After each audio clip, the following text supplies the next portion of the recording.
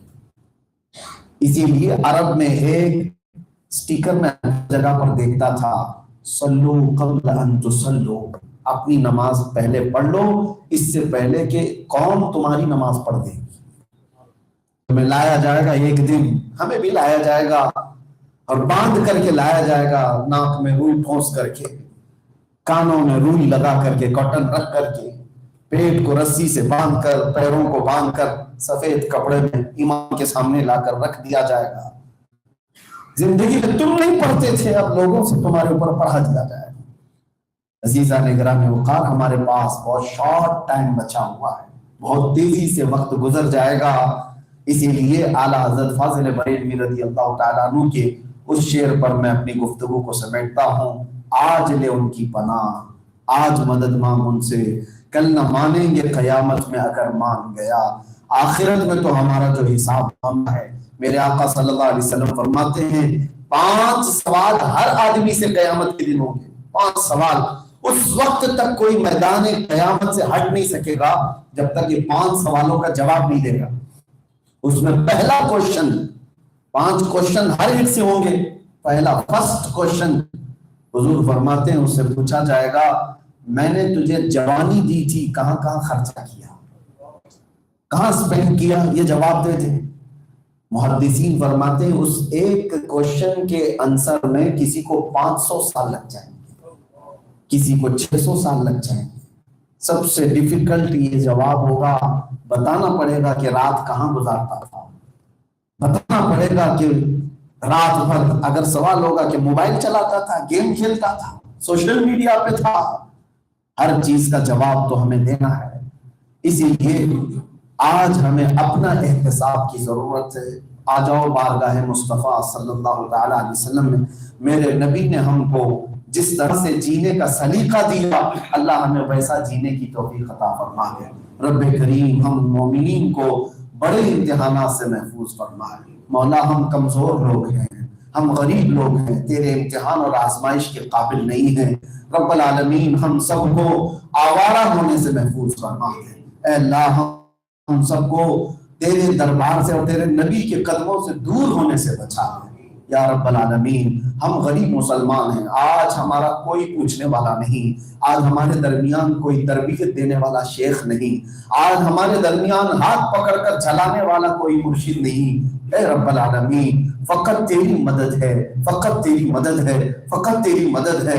ہمارے بچوں کو جب آوارہ ہوتے ہوئے دیکھتے ہیں تو ڈر لگتا ہے، مولا ان بچوں کا کون پرسان حال اور مددگار ہوگا۔